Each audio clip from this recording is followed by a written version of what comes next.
Everybody, and welcome to our housing review hearing today. It's a pleasure to see you all. If I could please ask everybody to stand for our opening karakia. Tu taua mai I runga, tu taua mai I raro, tu taua mai I roto, tu taua mai I waho, kia tau ai I Mauri tū, te mauri ora ki te katoa, o me hui e tai e.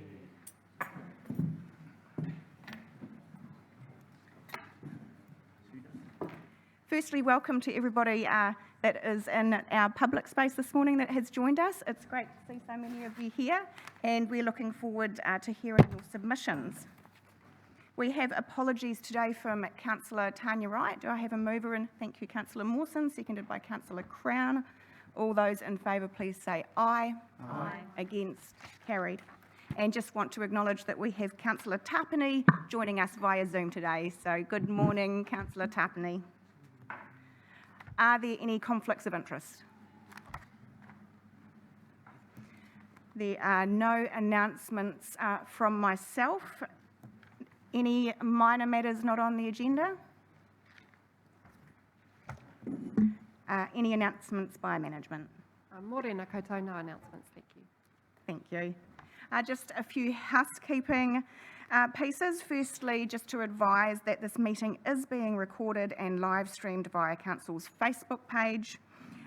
So for the submitters that are with us today, just a little reminder that your presentations must relate directly to your written submission. We cannot accept new information. And you will be given 10 minutes to speak to your submission, and that time also includes taking questions from elected members. And saying that, I'm usually relatively flexible and I won't cut you off exactly at the 10-minute mark. And lastly, just due to the COVID traffic light setting, masks are encouraged in the communal areas, so that's sort of out in the foyer, etc., unless you have a medical exemption. So we're just going to crack straight into inviting our submitters up to speak to us. And first off today, we have Ruth Smithies. Welcome, Ruth. I've had it.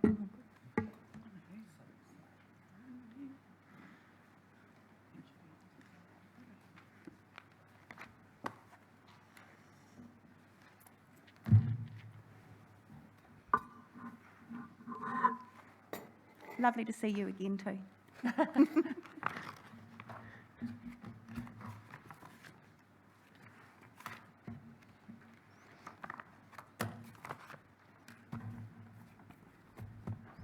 And we're ready whenever you are. Good morning. And I'm Ruth Smithies, and I apologize for my Dutch accent. Thank you for the opportunity to speak, and also thank you for the informative background papers that you provided. It is a vexed and complex issue.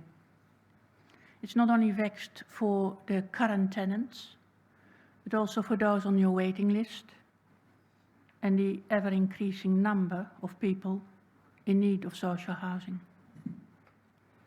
As you know well, Council is charged with promoting the well-being of its residents, and access to housing is an important aspect of well-being.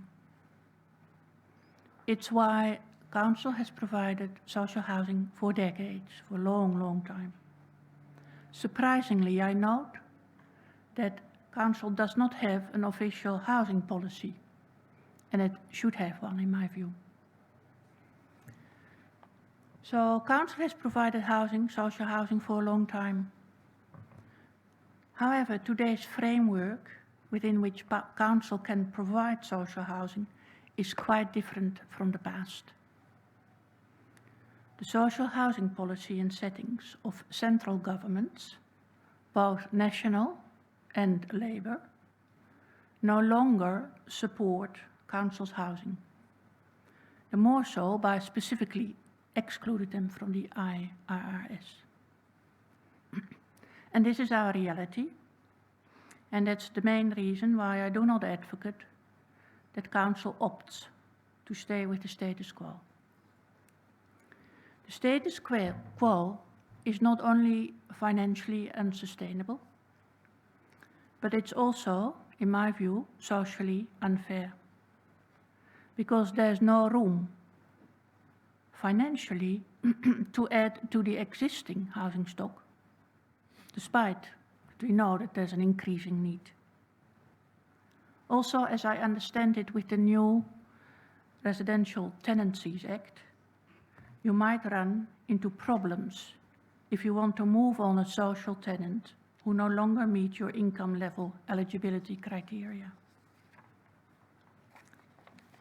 The option to sell or transfer the whole of your whole portfolio to Kainga Ora or an existing community housing provider has, in my view, also major drawbacks, even when sold with appropriate covenants in place. If it's sold to Kainga Ora, the character of pensioner villages will change over time, as Kainga Ora is charged with housing people who fit MSD's social housing criteria, not necessarily pensioners. If sold to a community housing provider, it's highly unlikely that they will have the additional financial means to add to the stock in the foreseeable future, because they too won't be able to access IRS for any of the existing tenants. Also, Council will have lost all its assets, and it will be too late to get them back if within the next 2 or 3 years, or 3 or 4 years, central governments decide to change the present policy settings. And as you know, a major review of local government is on the way. So it may happen. I therefore favor the part sell, part retain option, but not quite as in your statement of proposal. More specifically, I suggest that first, yes, get out of the general social housing, but continue with the niche part of social housing, namely pensioner housing. Why? Firstly, it is a growing social need, and even more so in Napier, which already has a higher than average older population. Kainga Ora doesn't fill that need. Also, the wraparound services for pensioners are less complex than for those in social housing. Second, I propose you move from income-related rents to a percentage of the market rents. At the same time, and do this gradually, actively assist tenants to access the accommodation supplement. If you increase rents to 70% of the market rent, Council would still subsidize tenants, but the ratio would be 50-50 between a ratepayer and tenants, and it would help towards a greater financial sustainability. You may already know that the rents the Napier Council charges at present are significantly below what most other councils in New Zealand charge, which is anywhere between 70 and 80%. And their tenants are not worse off because, like the tenants here, they are eligible for accommodation supplement. Now, the transition from income-related to subsidized market rents would require a hands-on help of pensioner tenants and, of course, a lot of compassion. Third, I propose that you'd sell or transfer, of course with governance, the 3 social housing villages to Kainga Ora, which is, after all, central government's social housing provider. Alternatively, sell or transfer them to a community housing provider. This way, there's no loss of social housing units in Napier, only a change in ownership. Now, I understand that CHPs may not find these villages very attractive, nor may Kainga Ora, and the sales sum will reflect that. I assume that the endowment issue with the Carlisle village may not be an obstacle if the site remains for social housing. Fourth, I suggest, contrary to what you suggest in your statement of proposal, to sell the Hastings Munro site rather than develop it yourself. Doing it yourself would mean considerable investment, outsourcing, and of course, in the current market, certainly a lot of uncertainty. Prior engagement with Mana Whenua is necessary, given that it is a site of significance. Either sell the Hastings Munro site on the open market to raise the most money and rehouse its present tenants in one of the other pensioner villages. Or sell it to Kangaroora or a CHP, of course with covenant, if this is necessary to help them decide to purchase the 3 social housing villages, because the Hastings Munro site has room for expansion. I also differ from your statement of proposal in what to do with the money raised. Firstly, I think there will be costs associated with rehousing Hastings Munro site tenants. There will be costs with helping all pensioner tenants to access the accommodation supplement. In addition, I suggest you refresh your pensioner housing stock. Secondly, and that's I guess where I mainly diverge from your proposal, there will be costs in setting up what I recommend. You set up a new community pensioner housing trust, if possible, together with Hastings on a regional basis. The new trust's mandate would be to house pensioners in need.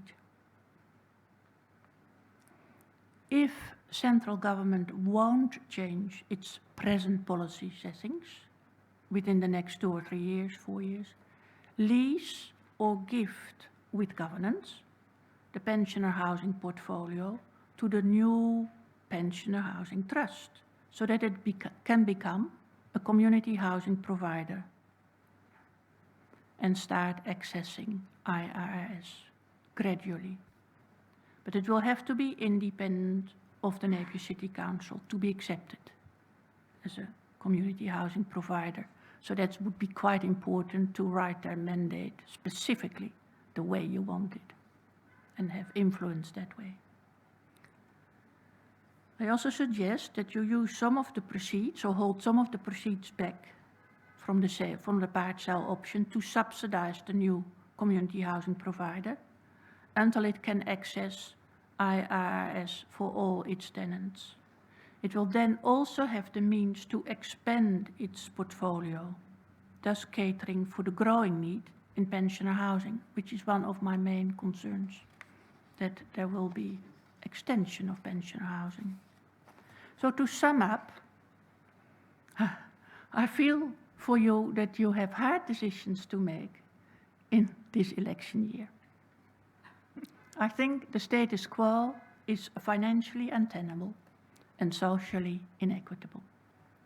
By effectively ruling out being able to afford building any additional stock despite increasing need.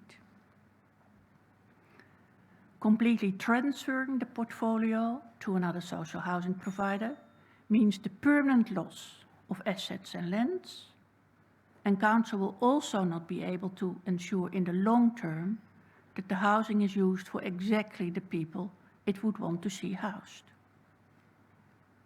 The compromise I favor is to sell the general social housing stock and continue with pensioner housing. Increase rents while still subsidizing tenants and make greater use of the availability of the accommodation supplement, so that pensioners won't be worse off. Then set up a pensioner at the same time, set up a pensioner housing trust, which can become a community housing provider in order to make future growth of the portfolio possible. If over the next 2 or 3 years, central government decides to support social housing provided by Council, nothing is lost. You can retain and increase your portfolio.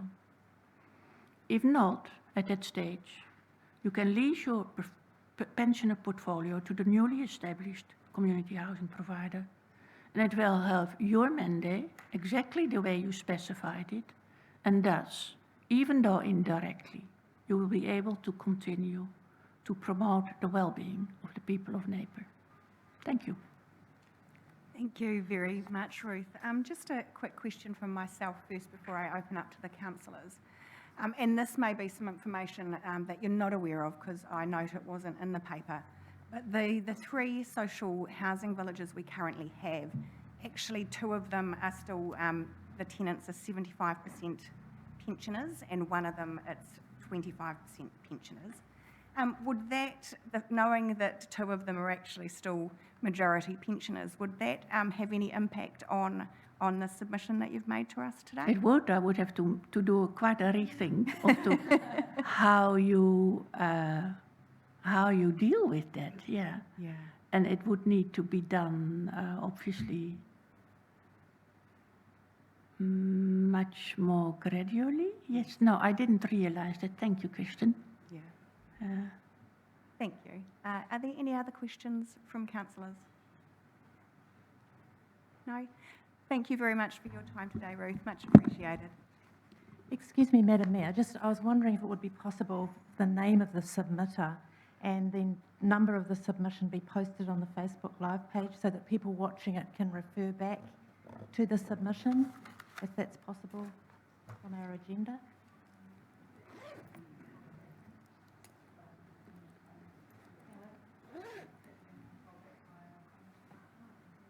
Can I go? Clarify things. Thank you. Thanks, Ruth. And next, I would like to welcome Judith Guy to the front, please.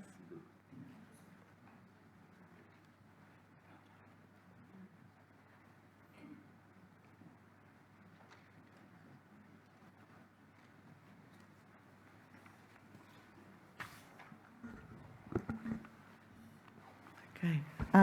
Good morning. After Ruth's quite specific and wonderful submission there, I think that what we would like to focus on is just reiterating our support for some basic principles here. I'm speaking on behalf of the of the Napier branch of the Labour Party, and I have my colleague Saeed with me as well to represent us. I think from our perspective, what we would like to see a key focus on is always about developing community. I think in the past, it's fair to say that there has at times the priority has been not to push cost onto ratepayers. But I think it doesn't matter what your politics are, there's a recognition that always in our community there's going to be need. And we have an obligation at both local and government level to ensure that we are recognising that need in the community and that we are providing for that need. Otherwise, we cannot build a safe and healthy community for us all. When we look at Napier, we see that, and I also work as a Citizens Advice Bureau interviewer, we see the huge demand. Even on your public website, there is no capacity now for, the wait list is full, there's no capacity now for pensioners to apply to the council for housing. We have in the city, half of our motels are filled with people who have nowhere else to go. Wait lists are closing, the demand is phenomenal. So as I said, really what we're about is we're about principle. And the principle is that both council and local bodies have a responsibility to provide community health housing for people who need it. We support the idea of the council retaining all of its existing community housing and looking at means to build that stock. However, the suggestions put forward by the previous speaker, I think, could be very good compromises for ensuring that this is sustainable economically. Okay, thank you. Thank you, Judith. I'll open up for any questions from councillors. Deputy Mayor Brosnan. Yeah. Thank you for your submission.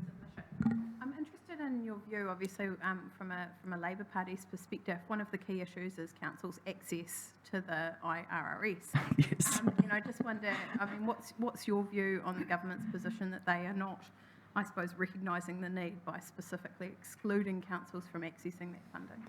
Well, I think I can't speak for the government. I can only speak as an individual.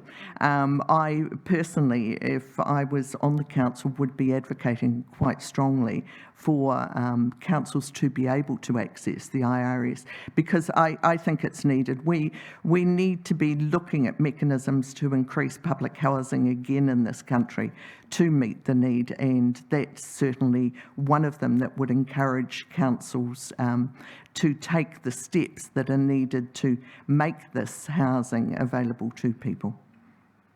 Thank you.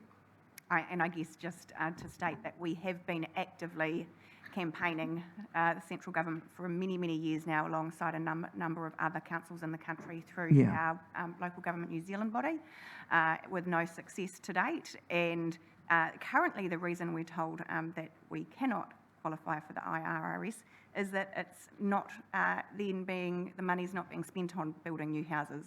So obviously it may motivate us to build new houses if we were able to get it. So it's quite ironic that we're being told we can't get it because it's not building new houses. So very frustrating. But we will definitely be continuing to lobby central government about the IRRS, absolutely. Exactly. Yeah. All right, and we'll have a conversation about that as well. Excellent. Okay. Are there any further questions for Judith? Okay, so thank you, Judith and Okay. Saeed, for your Right, time today. thanks. Much appreciated.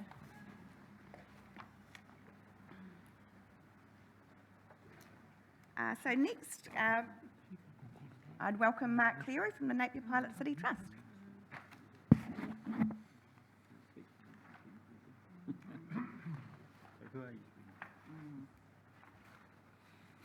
Ngā mihi kia koutou. I'm Mark Cleary. I'm the Secretary of the Napier Pilot City Trust. We were determined to make a submission on community housing, but found the choices difficult from the three, and we don't envy you.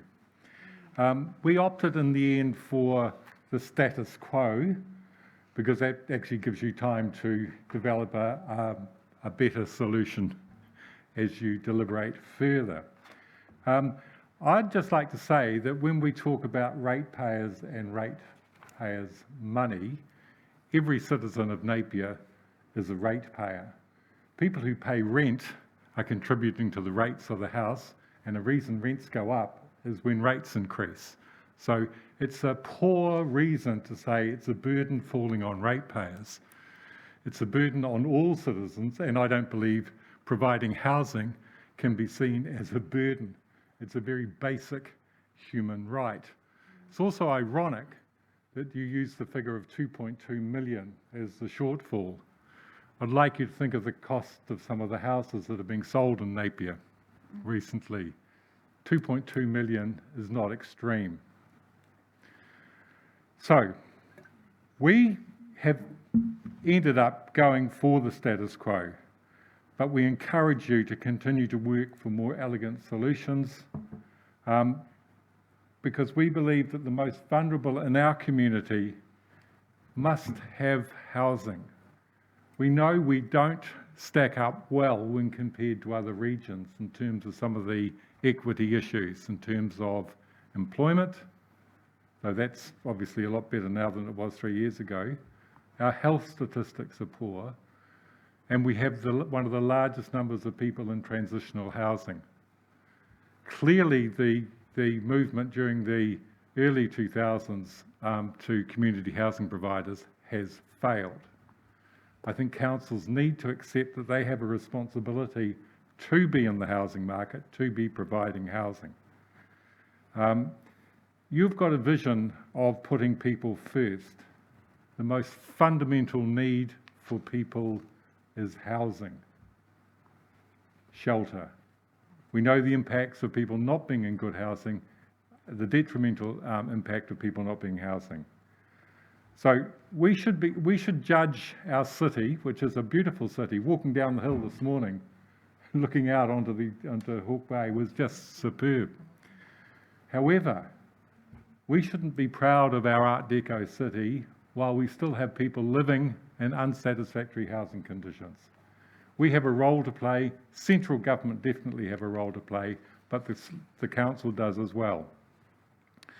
Just in the short term, I've looked at some of the solutions, particularly around pensioner housing, and the Haumaru Housing Trust in Auckland, which has been a strategic alliance between the Auckland City Council and the Selwyn Trust, has enabled access to the IRRS for pensioner housing in Auckland. So I just throw that out there as something to think about, though I know you're working hard on this.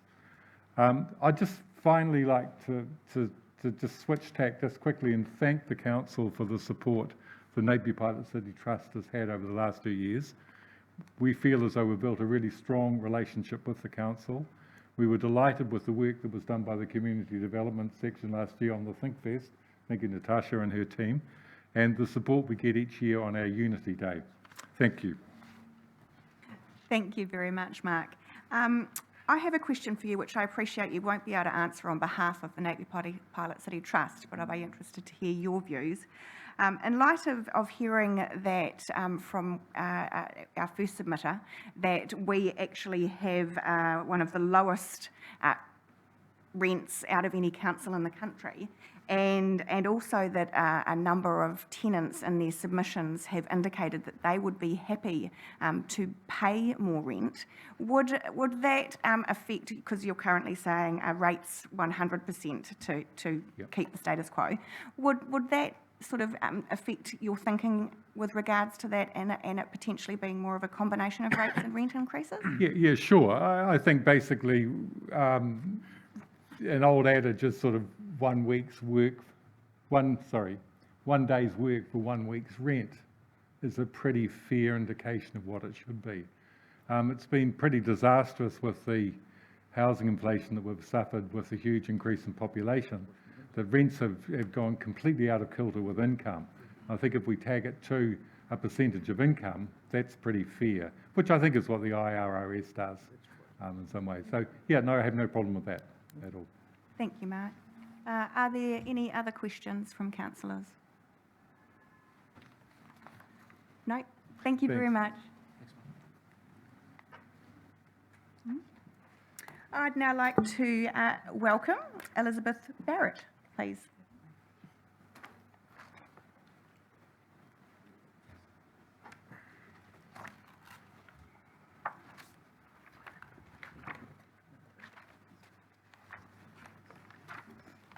Good morning, everyone. Welcome, Liz. How are you? I'm good, thank you. Better with the mask off.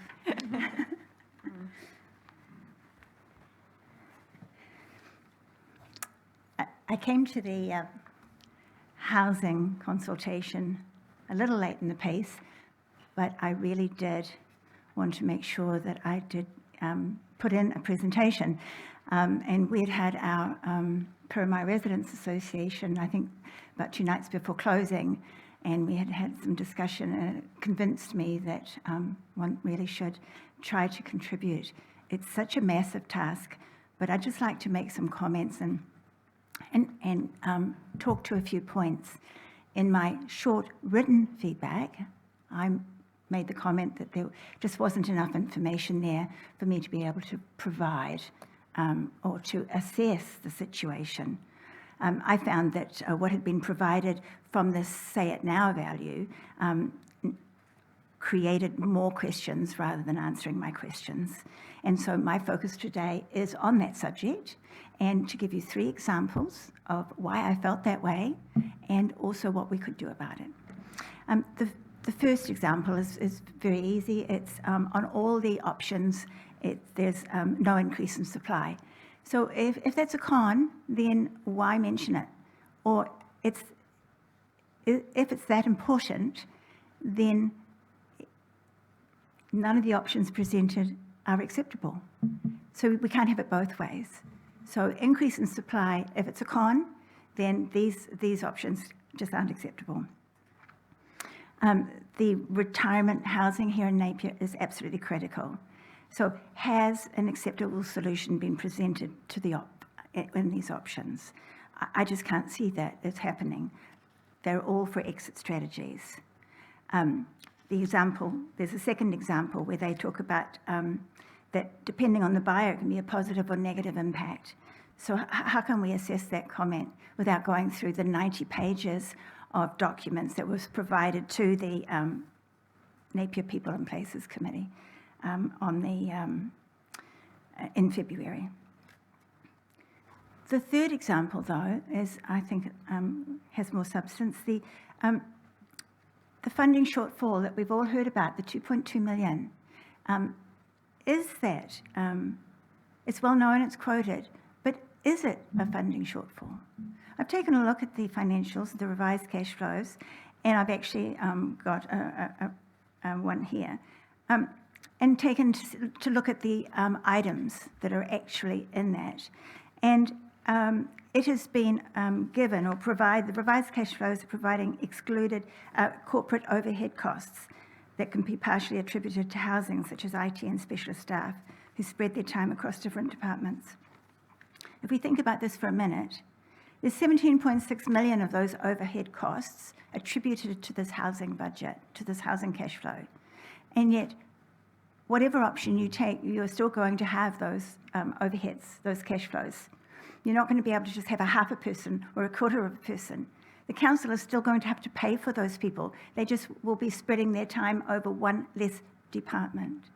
So if we think about that for a minute, and then we also look at the total capital expenditure in that cash flow, that capital expenditure includes preventative maintenance designed to maintain the asset's functional lifespan, such as roof replacements, exterior painting, etc.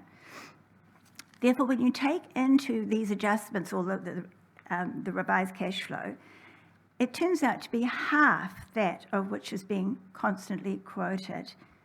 Now, if this is the case, how does or might this information change the ratepayer's perspective in answering that question?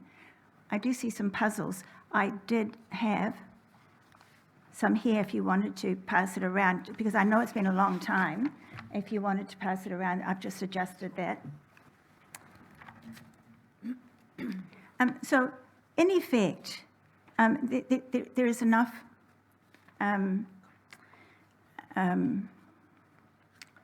unclearness to be able to make a decision. So we're being asked for an ultimate decision in a moment of time rather than presenting a managed exit whereby the outcomes for both ratepayer and tenants improve. An outcome arising out of an actively ongoing managed strategy. So what could an active ongoing managed strategy deliver? Well, I have 7 points as to how, if we just change the process and the way that's being suggested that we work on this issue, we might end up with a far better outcome. So the first consideration is to provide time to reevaluate the options put to the ratepayer, such as the value of $1 and where the ratepayer prefers to spend that dollar. All right?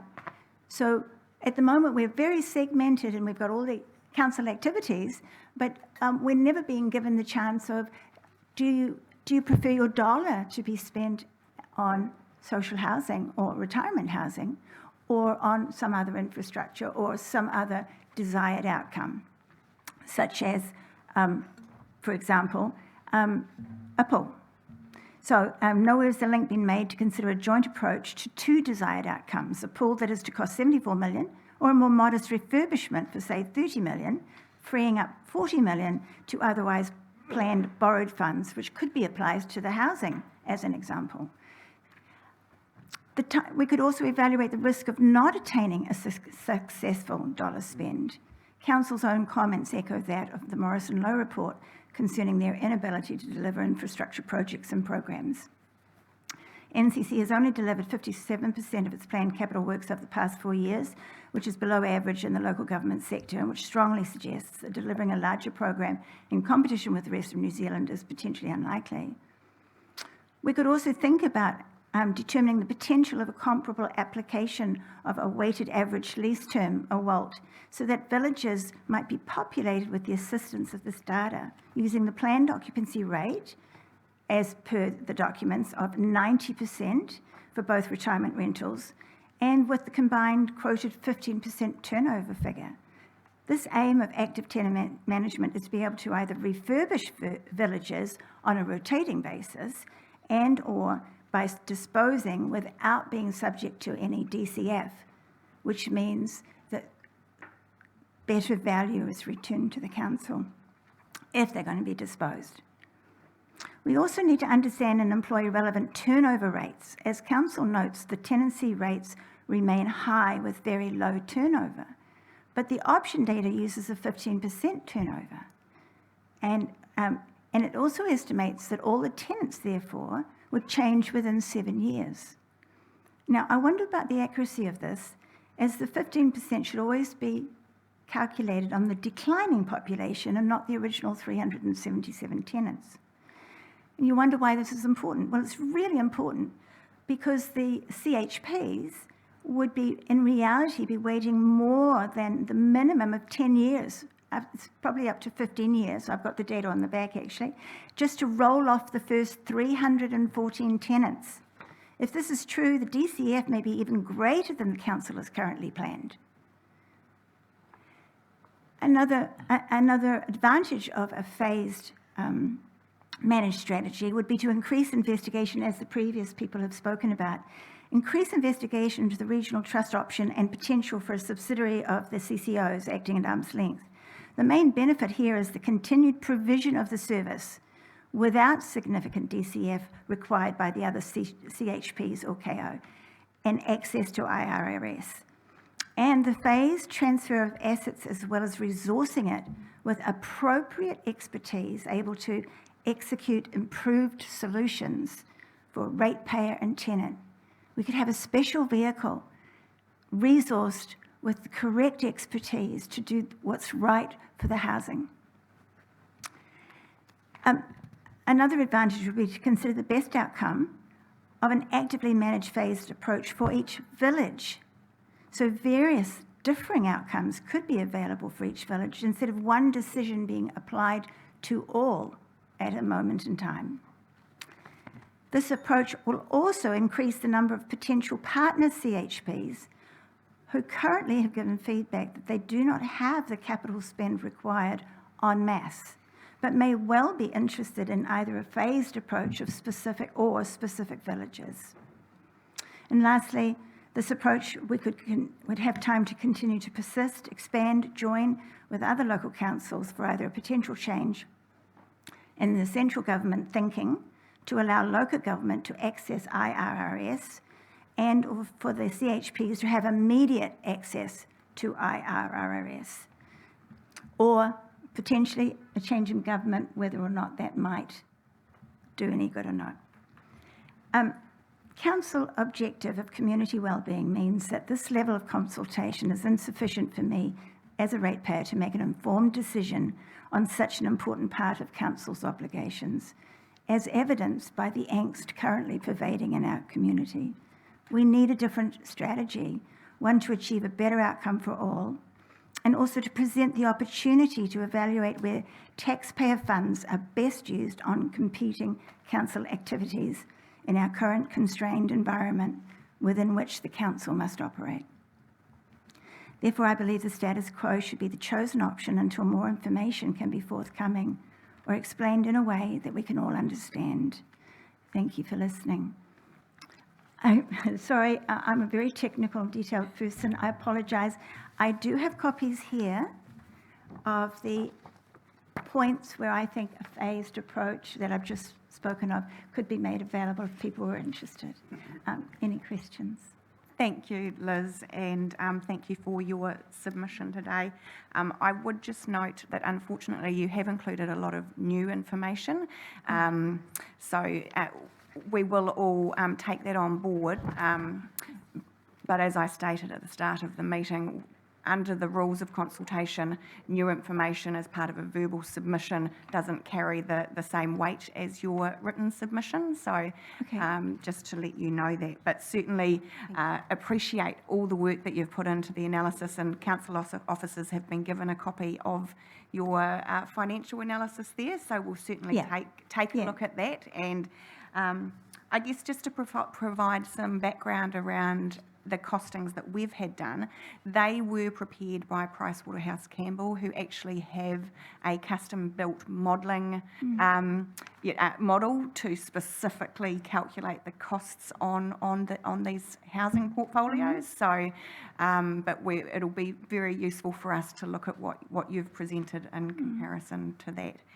And again, acknowledging, as you said yourself, you sort of came into this consultation quite late, so you weren't able to probably absorb the information as much as you would have liked. But both the part retain and the full sell options do actually include the ability to increase supply.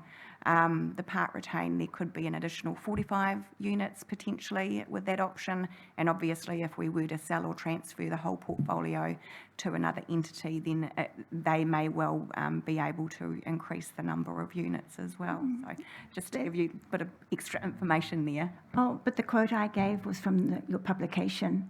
It had the pros and cons for each of the options. Right. And it was stated there on each one of your publications for each option. Okay. Please note, no additional supply. That's where I took that from. Okay. But thank you for the expansion. Are there any questions from councillors? Thank you very much, Liz.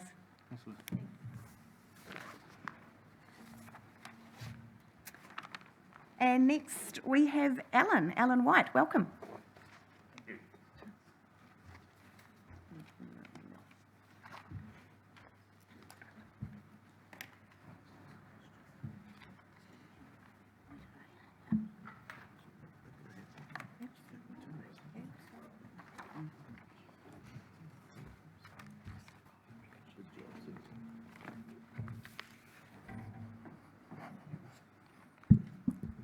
Right. Good morning, everyone, and thank you for the opportunity to speak to my fairly short submission today. I have a preference for the council to remain with the status quo. As I state in my submission, I feel the council and all citizens in the city have a moral responsibility to care for our most vulnerable aged population, and to accept the financial implications that go with that. These are our most elderly citizens, and they deserve to be safely housed, as some of the previous submitters have mentioned. They're also at a stage in their lives where their life's options are quite limited due to perhaps old age, life circumstances, or failing health. And I just feel, as a citizen of Napier, it behoves us to actually care for our most elderly who have contributed to the city. A city is judged more on things like its compassion and its humanity, I feel, than it is necessarily about perhaps the parks and reserves or the rugby team of that particular province. So I feel a principled decision is required here, not a financial one.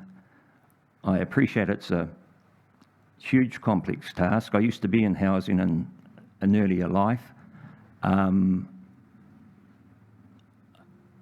I am disappointed probably that the assets have got to the current state of repair in terms of maintenance. I think they have lacked active management. And like Liz, I feel that perhaps with more management, you'd be looking at a different set of problems today. I'll leave my comments about the government's positions or policies as just being read through the submission. And I think it's perhaps all I want to say. But thank you for your time, and I look forward to the outcome. Thank you very much, Alan. Any questions? Councillor Bowe. Yes, I'd just like to make a comment about the IRRS that's been brought up in your submission and others. Yes, community housing providers can access it, but not for existing tenants. The IRRS is for people who are homeless or living in motels or the most neediest people on the social housing register. So while they can access, the community housing providers can access this, it's only when they get new tenants who've been taken off that list of high needs potential tenants, homeless people or people living in motels, people with extremely high needs who've been assessed by the Ministry of Social Development. So it's a little more complex than wanting it to be suddenly turned on, because there are eligibility criteria. The purpose of it is to get the homeless housed first, I guess. Yeah, I just wanted to make that point. Well, thank you for that, Maxine. That does certainly crystallise the situation in terms of the reality. But I suppose I would respond to that and say, well, perhaps the policy needs to reflect on the fact that our elderly are some of the most quiet, unspoken people when it comes around to just sucking it up and not complaining. And perhaps government should think about that too in their overall range of issues that they deal with. I see elderly housing different to social housing. Totally different set of needs, a totally different set of opportunities for the people who are at the end of their life. And I think in our society there should be some thinking about that. But thank you. Any further questions for Alan? Thank you very much for your time today, Alan. Thank you. Now, we are running slightly ahead of schedule, but I understand our next speaker, Mark Brown-Thomas, is already present, so we'll keep moving forward, and I'd welcome Mark up to the front, please.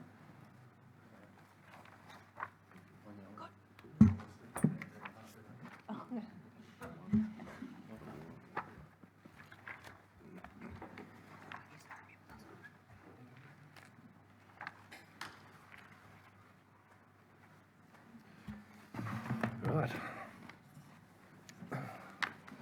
Mayor Wise, councillors, ladies and gentlemen, boys and girls. No, there's none here, but if you're watching on that stream, you should be doing your schoolwork. My name's Mark Brown-Thomas. I'm a commercial property landlord based in Napier. For those of you who don't know me, I'm a fifth generation New Zealander, and I'm ideologically opposed to the sale of any public assets which I believe have been paid for time and time again by the long-suffering public. So there'll be no prizes for guessing what my submission's all about. I must confess to a sense of déjà vu. Years ago, in the same building downstairs, the same subject, at the end of the presentation, the then Mayor Dalton assured the assembled present that community housing was not going to be sold. Whilst looking at Mayor Dalton talking about this, I noticed the body language of his neighbour, the CEO, Mr. Wayne Jack. It was clear to me that for Mr. Jack, this matter was far from over. So I just wonder, 4 years on, are we still haunted by the ghost of a CEO past? The reason we're here today is because of the premise that to retain community housing would cost $70 million over the next 25 years. And that's mainly because of deferred maintenance and the Healthy Homes legislation. I note that on page 8 of the recent report for this agenda item, that council staff report, council will meet the standards well before the 2024 deadline. So it sounds to me like one half of the problem has already been solved. My submission had two key findings. Firstly, to sell that to the Ministry of Home and Communities, as we know, Kāinga Ora, would involve an immediate potential loss to the ratepayers of Napier, based on the $65 million valuation.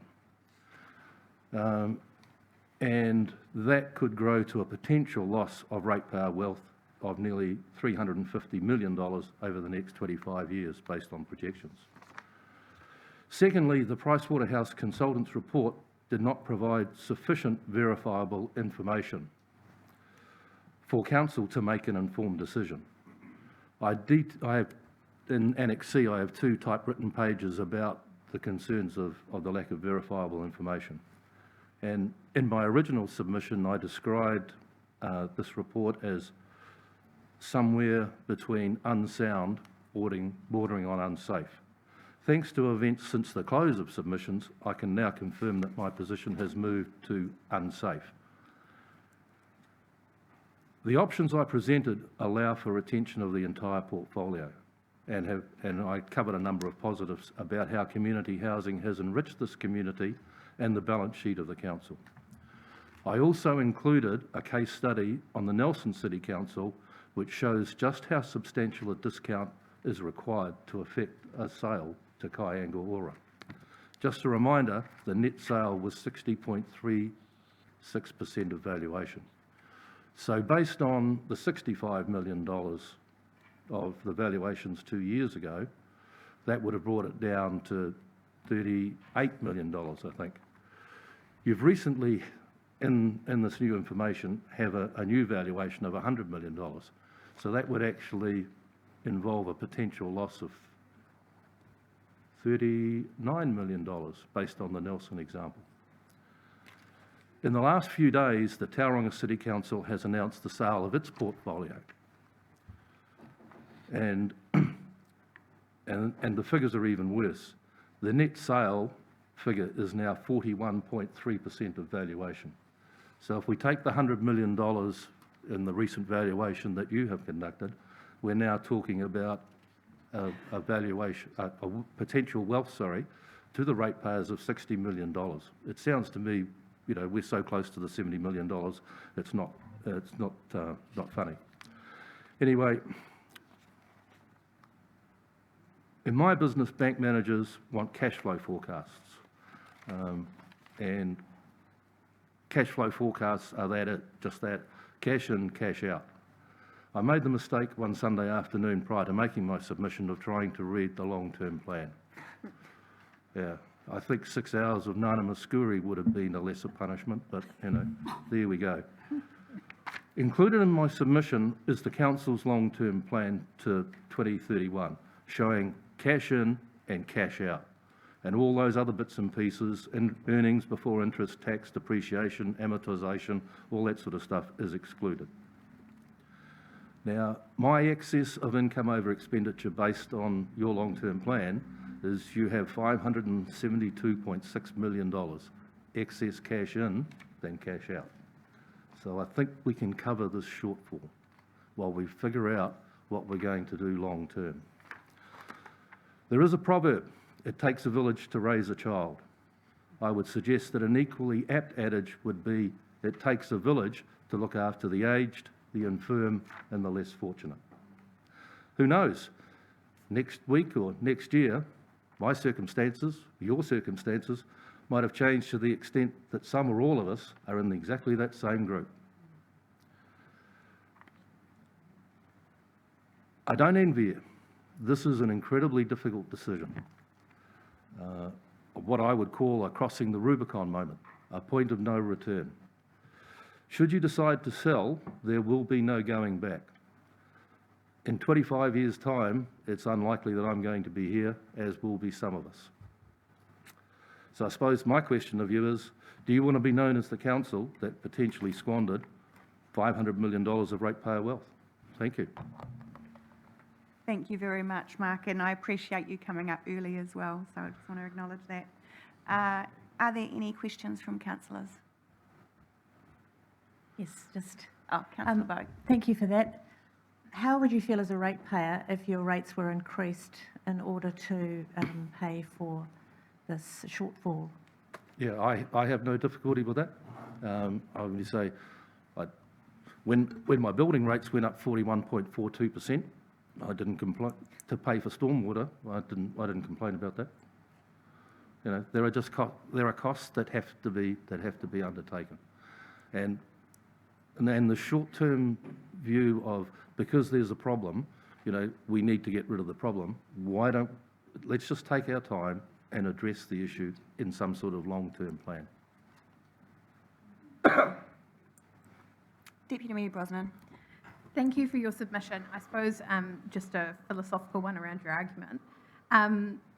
Would it be fair to say that the argument around loss of wealth in the long term, or loss of balance sheet value that you refer to, is only real if it's ever realised, i.e. it's realised in future through some sort of sale? How does that argument stack up if the philosophical view is no sale ever? Okay, my first house 40 years ago cost me $80,000. That same house is now worth $1.8 million. You know, the house that I live in now is worth 6 times what I paid for it 24 years ago. So potentially the $100 million of portfolio now is probably going to be worth, I don't know, $500, $600 million. When you sell it, it doesn't matter what you sell it for. The problem is, if you kept it, what could you have done with it? And I would put to you that by retaining these houses and by, you know, in my option A, what I'm talking about is we actually separate them out and so that they become a standalone entity. That achieves 2 things. One, we will finally get a handle on the costs, because at the moment all the costs are conjectures. The second thing is that if you decide to go down the community housing provider route, you're already halfway there. And I think what you'll find is, as Elizabeth talked about, she found some inconsistencies with property overheads, inconsistencies with mortality rates, which I've also mentioned in my submission as well. I think what you'll find is that this perceived loss of $70 million is going to disappear. Thank you. There being no further questions, thank you very much for your time today, Mark. Much appreciated. Thank you. Thank you. Good luck with the decision. Thank you. As you said, it's certainly not an easy one.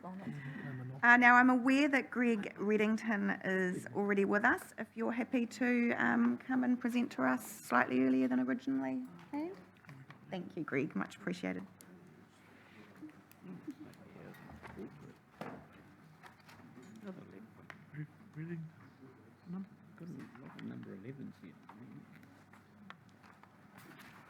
Hello everyone. I've been a resident for Napier 57 years, and so far everyone today has talked about this as being a complex issue. It's far from complex.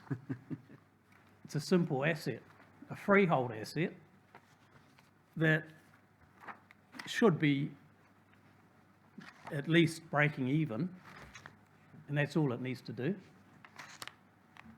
Yes, some extra income to provide a reserve over the next, however, just as you run your own property, you always have something there to paint the house or to fix whatever needs doing. We don't need to go down the route of talking about it being poorly managed over the last how many years. I don't know how long that has been, because there has been very little numbers given regards income and expenses over the last how many years. There's a letter that went out to some residents, or most residents, I think, in 2019, saying that hadn't had a rent rise for 15 years. Is that great management?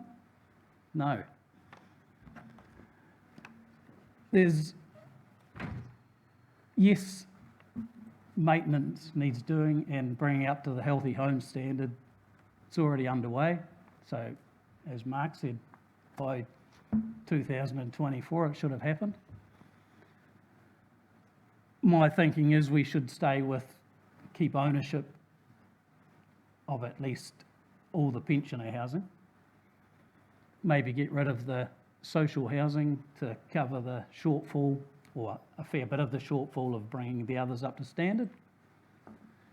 But it's a simple asset. It's a freehold asset. It's not only used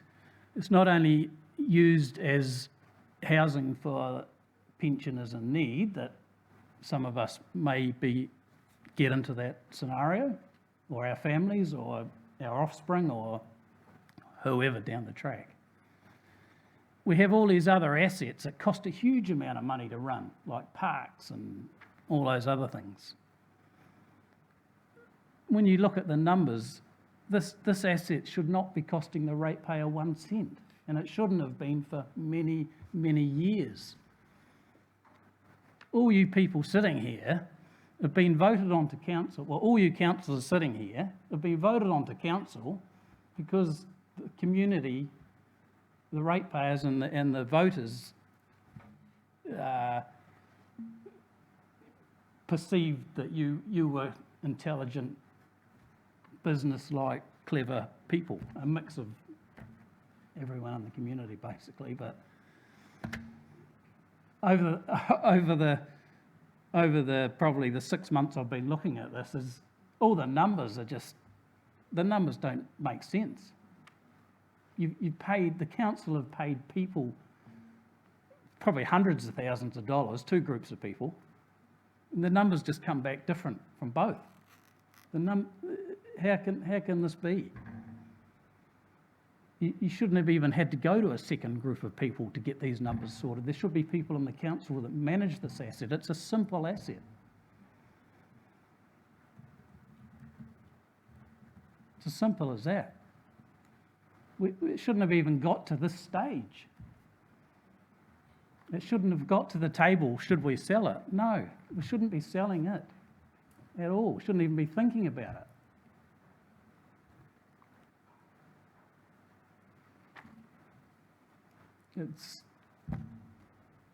That's all I've got to say, really, but it is a simple thing. It's not a complex issue.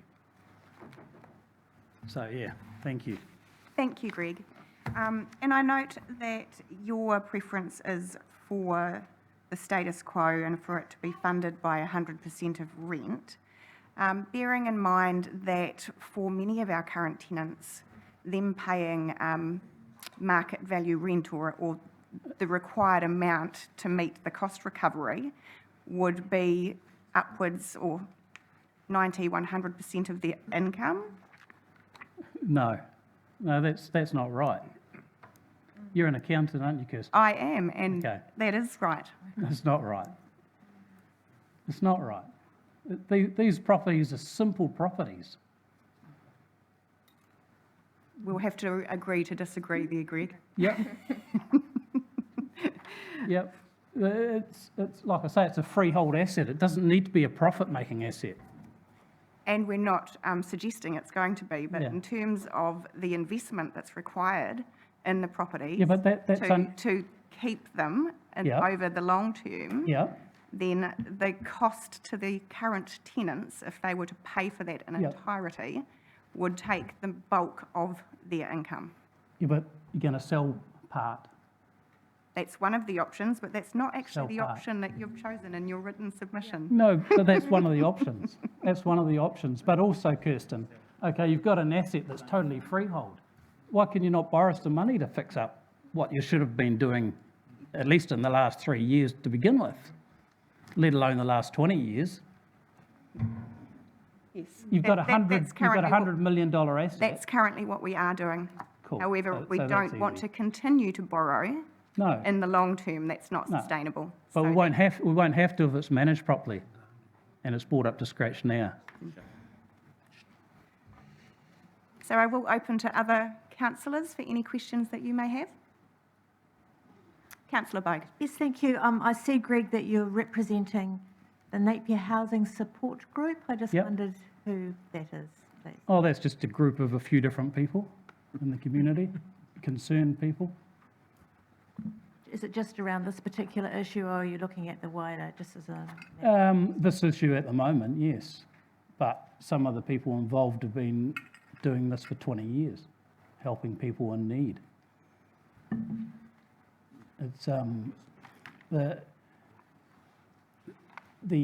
asset, it's just like a sports field. It's part of the community, you know, like it's a sports field returns zero. The cost is huge. The numbers you've given, the losses that it's so-called doing, the loss, it's nothing compared to what you're spending on other things in the community, which will never return anything. Right, are there any further questions? Deputy Mayor Brosnan. Thank you, Greg, for your submission. Could I just clarify, because a couple of different thoughts of yours there are kind of converging for me. So it's kind of acknowledging, I suppose, that public access component when we talk about parks and reserves available to everyone versus obviously 100% kind of private benefit people's homes that they're living in.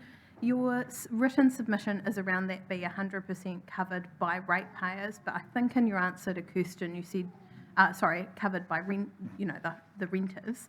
In your answer to Kirsten, I think you said you were happy that that be covered by rates similar to parks and reserves. Is that? Could I just clarify? Which way are you swinging on that? Well, if the asset is managed properly, it shouldn't be a loss. There shouldn't be any cost to the ratepayer.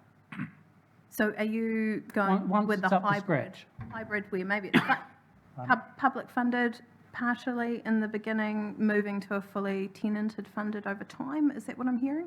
Well, unfortunately, we haven't been given the correct numbers or all the numbers. So it's pretty hard to work out what's right and what's not right. More philosophical in terms of where the money should come from. Well, if there is going to be a loss for some time, okay?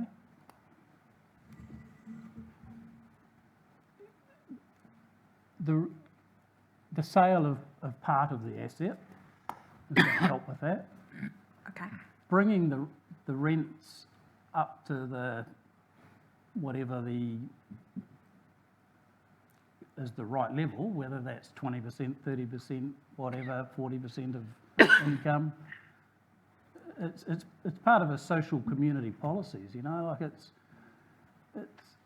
you don't charge kids to go and play hockey.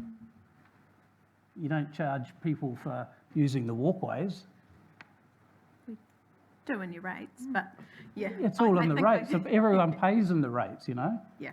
But none of those things make a profit. They're all a huge cost.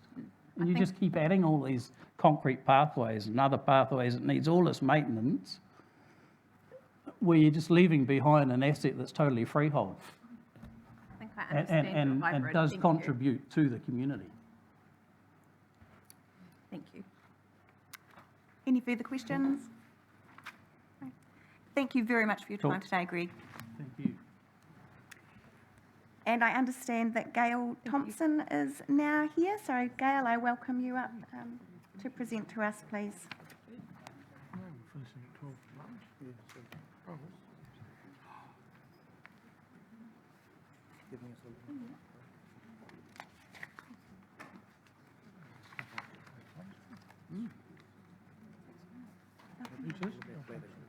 Does it matter which chair I sit in? You just need to be in front of the microphone so that the live stream can pick up what you're saying. Well, I'll have to start somewhere. Good morning. Good morning. What do I say? Good morning, Her Worship Mayor Wise. I had to go and get that off pat yesterday, so that was one of my little quirks that I decided to make sure I got it right. And councillors, and good morning to all of you that are present today. One of the other things I have to remind myself is to speak much more slowly. So here goes. My original decision was, or my original thoughts were, that in fairness was to sell them all. But then but it doesn't really matter which one you choose. There's anomalies and unfairness and inequities for all of them. So I thought at that time, or that time I did it, was the fairest way there was. But one of the things that concerned me was, it's all to do with financial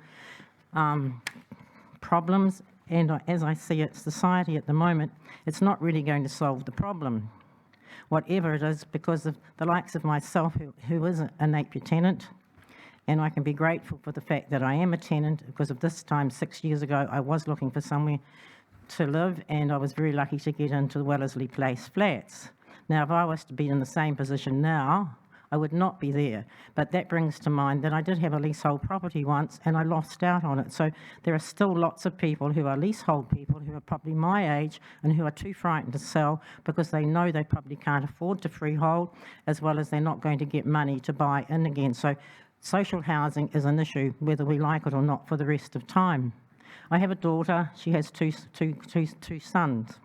So they're lucky they're in a position to be able to buy, well, they want to buy a piece of land. So they can start putting both sons on perhaps and being able to extend or buy a big enough piece of land so that both sons can live there. So what I foresee in the future is we're going to get to the stage that we're going to have 3 generations living back in one household again.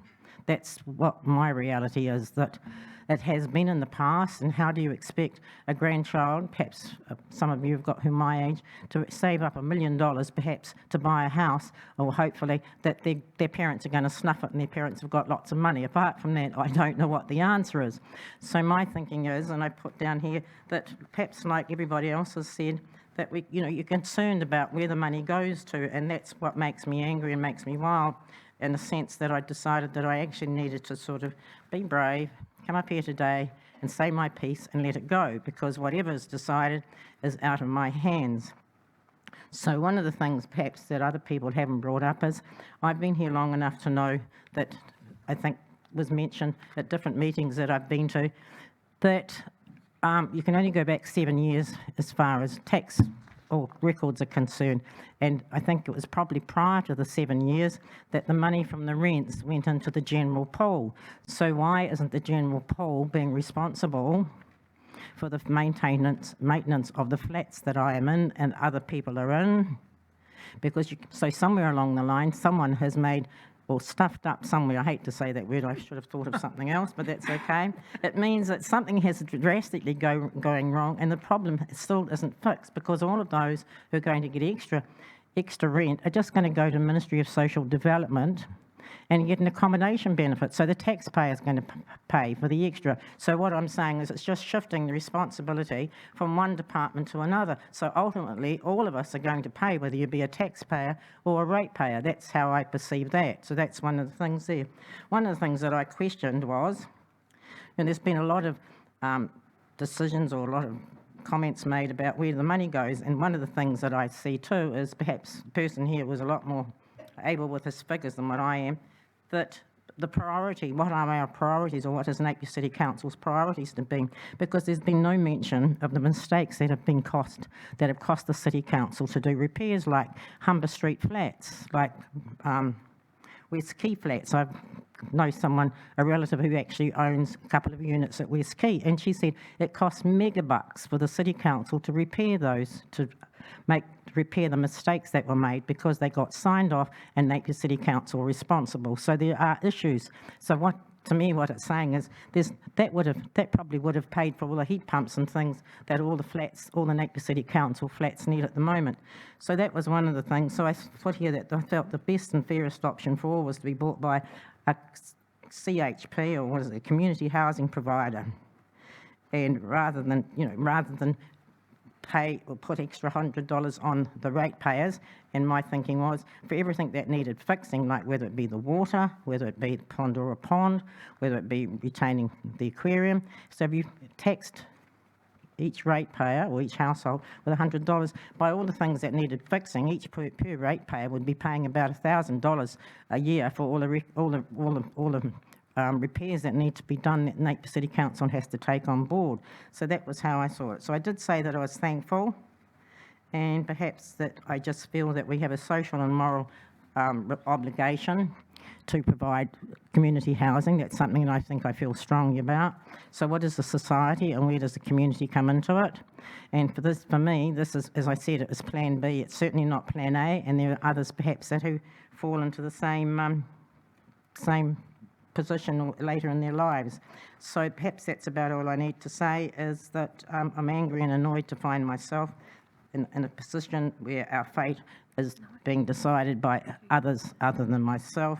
So we just have to see what happens. So that's about all I really wanted to say, was that as an individual, I do feel that perhaps there has been some big financial boobs, and whether they can be rectified or not, I don't know, but I just believe that perhaps some of you councillors have been here around for a long time, perhaps can start looking at what happens, because if they do get sold, my thoughts are, I understand that the government comes to the party to build the flats. Initially, you get money from the government to build new flats, and I would hope if you do build new flats that you don't allow the same thing to happen to the new ones like you have the old ones, that there's some financial responsibility and there's something done about it. So that's perhaps what I'd like to say. Thank you. Thank you very much, Gail.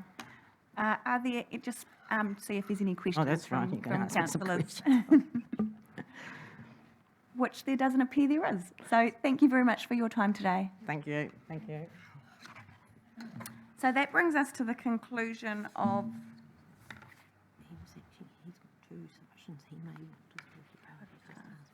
Oh, okay. So I had assumed he would do both submissions together. But Greg, would you like to come and give your second submission?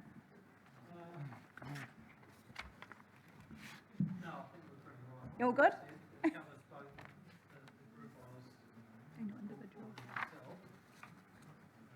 Excellent. Okay, thank you. So that does conclude the submitters that we had prior to the lunch break. So we will adjourn now and be back at 1 p.m. For the remainder of the submitters. So thank you, everybody.